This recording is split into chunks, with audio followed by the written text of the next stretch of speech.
What's up, guys? I want to do an honest owner's review of this cargo bike, electric. Let me just make this disclosure. I bought this with my own money, and so therefore I don't have a horse in the race. And this is just my own personal opinions. No one has paid me to do this, and I'm gonna shoot it straight with you, okay? Nothing hold back. Now, let me give you another disclosure. I'm a full-time cyclist. I have a lot of bikes. I'm car free. I wrote a book about flipping bikes. I flipped a lot of bikes. So I have a lot of experience on cycling. So if that means anything.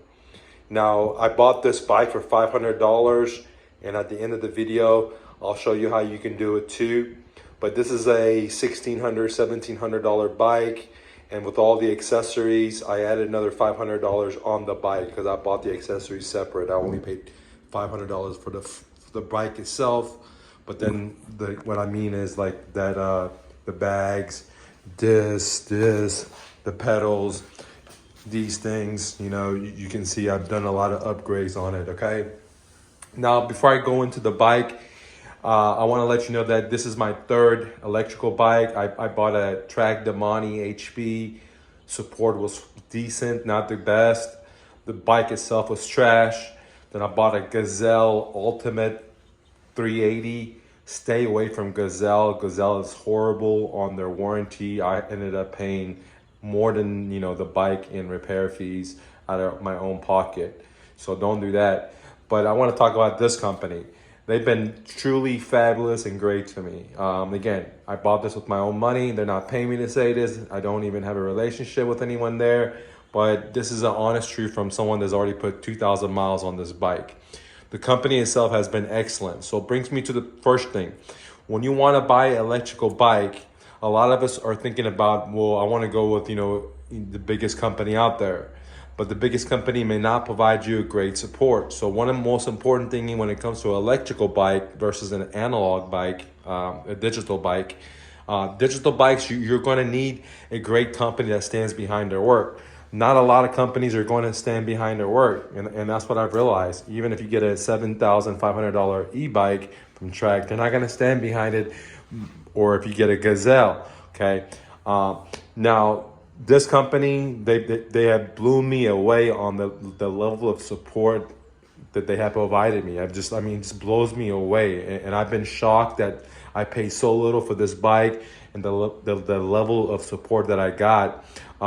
Anything warranty, they pay that out of their own pocket for. They send me new parts, they pay for the labor. For example, with my Gazelle, I had to pay for my own parts. Even though the bike was under warranty, I had to pay for the labor and my own parts. It was just a scam, basically. Okay, guys, don't get a Gazelle or you're gonna regret it.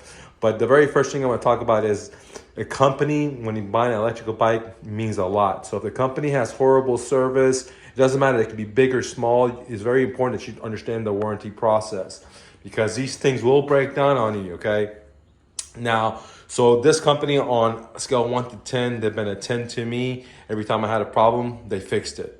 Now, let me shoot straight with you. This is not a high-end bike. Let me say that again. This is not a high-end bike. This cannot compare to, for example, a $7,500 e-bike, okay? Because the components of the bike are one is an apple and the other ones are, watermelons. So they're just totally different, okay? This is a lower-end component bike. That said, okay, I think that 90% of people in America or other parts of the world will be totally fine for this because they'll save so much money, okay?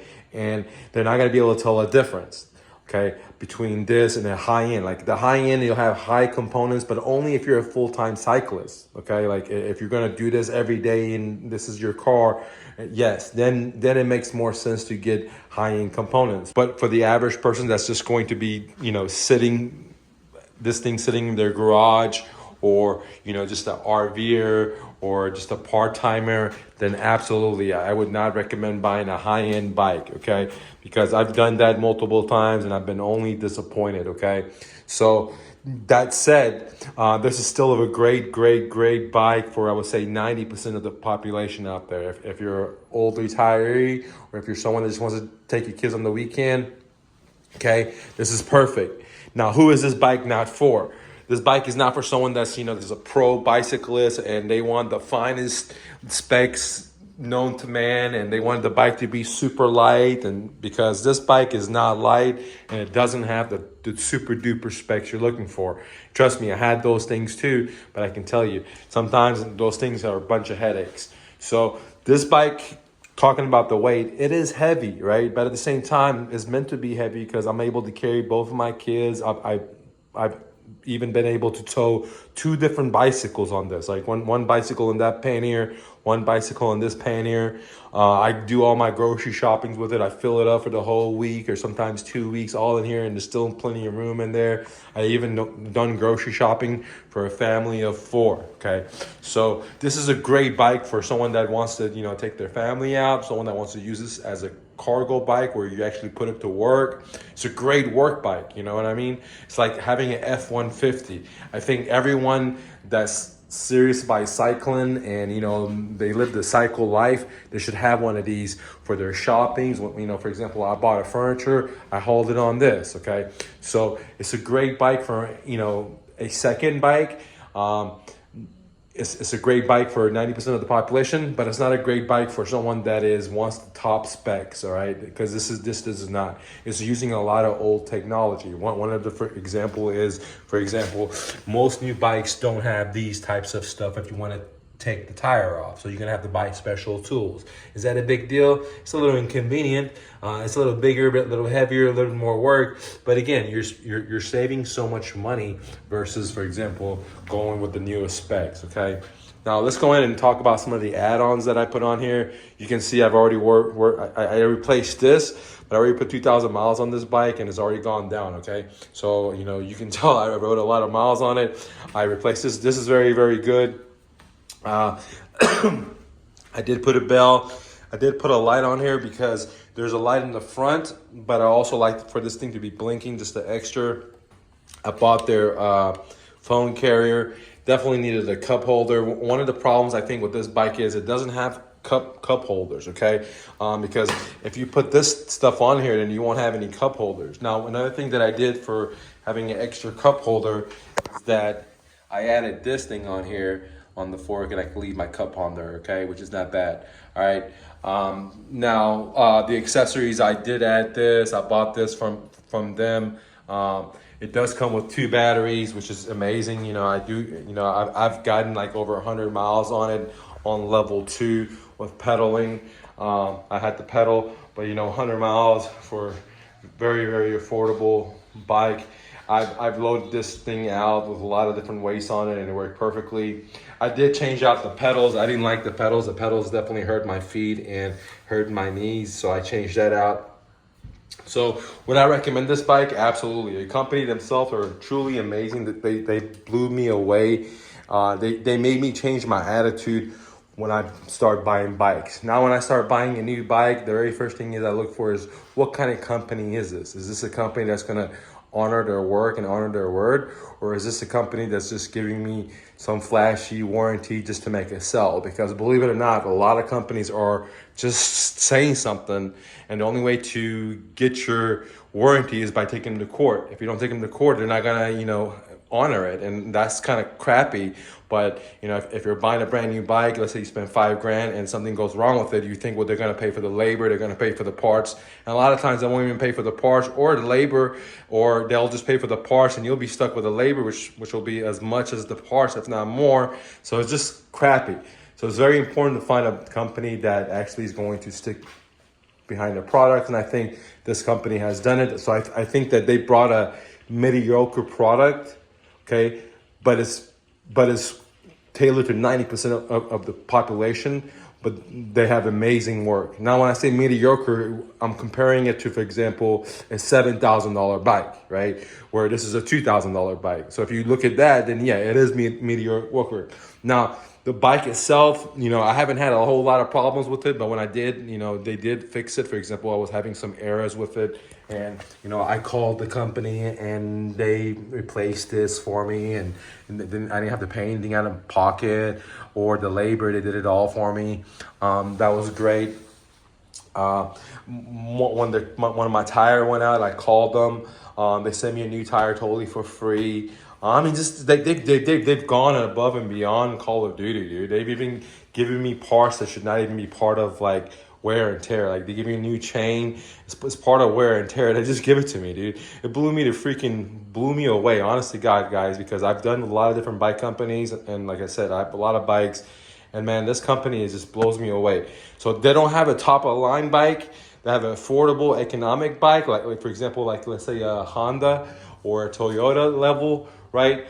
And they stand really behind it, so you can't go wrong with it. Now, who would I not recommend this for? Someone that's going to be a full timer. If this is your only bike, you're going to be a full timer. The problem with this is that after starting putting so many miles on this bike, because I just rode it for 2,000 miles as my only bike for I think that was my only bike, and I started getting a lot of pains in my body. For example, my lower back started to hurt, my knees starting to hurt because of the geometry. So this is not a good bike if you're going to do a lot of miles, and I would do like 60 miles in one day, 40 miles in one day after day. That's why I racked up 2,000 miles in less than, I would say, 6 months since I've owned it, right?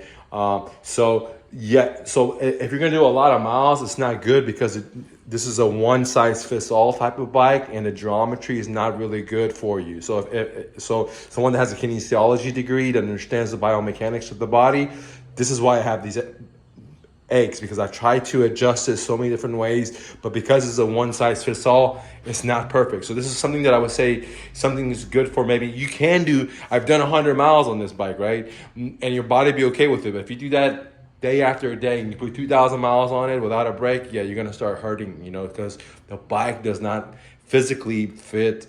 It can't just one size fits all, right? So if you're 6 foot or if you're 3 foot, 5 foot, the bike has to fit you. So what I'm saying is, because of this type of style of bikes, which most of these cargo bikes are one size fits all, geometrically is not good for your body because, it puts your body out of line, and you're eventually going to have aches and pains that normally would not come with a traditional bicycle that would fit it closer to your size versus this. So that's the only one of the main downfalls with this, is that if you're going to ride it every day, you may want to not do that because you're going to have body aches like I am, and I'm going to chill off on this for a while for my body to recover, okay? Another person that might not want this bike will be someone that wants top end. You want the best of the best, then this is not for you. Now, I can tell you that I had the top end bikes, multiple, and I've also had a mediocre bike like this, a medium bike. And I can tell you that there's really not that much of a difference, right? There are some differences, like I showed you when you want to change your hub, and you're like, damn, I wish I had a little easier. But again, okay, there's not that much of a difference considering how much money you're saving, okay? If you're just going to use it for a vacation, you're just a college kid, you're just going to go use this for business, to haul stuff, this is a perfect, idea. I even thought about starting a business with cargos, and buying a fleet of these, okay? So I'm very happy that I bought this bike. Normally, like I said, these bikes go for $2,000. Then add another $500 for accessories because that's what I paid for. But I got this bike for $500. And if you're interested in learning how I did that, there's a link below. I wrote a book called The New Flip that teaches you how to buy bicycles from motivated sellers at a deep, deep discount in your backyard. And it's a copy and paste system, and you just copy and paste my offer letters that I give to the sellers where I bought bikes like this for $500. When I bought this bike, I think it had like 100 miles or something like that, very low. The guy was moving out of the state, and he had bought it, and he was trying to sell it, so I gave him $500, and he said, okay, and the bike was spanking new, okay, literally spanking new. I was blown away from it because they were selling it at $2,000 at their website. So I got it for $500.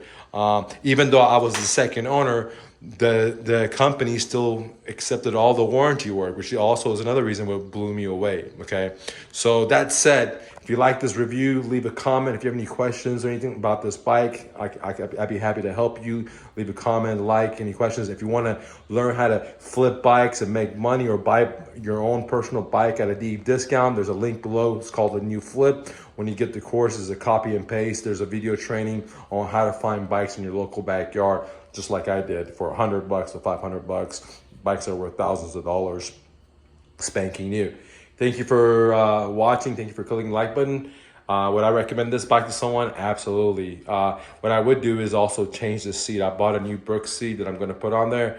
I'm just waiting for the suspension seat post to come in for me to put it on there, because this bike is a little hard on you if you don't have the right suspension seat post and nice cushiony seats, because this seat has already been like jacked my back up, right? It's not bad when I started, but again, I put 2,000 miles in such a short period of time on it. Anyways, guys, thank you so much. Don't take no for an answer. Always remember, you're stronger than you believe, always remember, you are braver than you believe, stronger than you seem, smarter than you think, and twice as beautiful as you ever imagined. Romy, peace.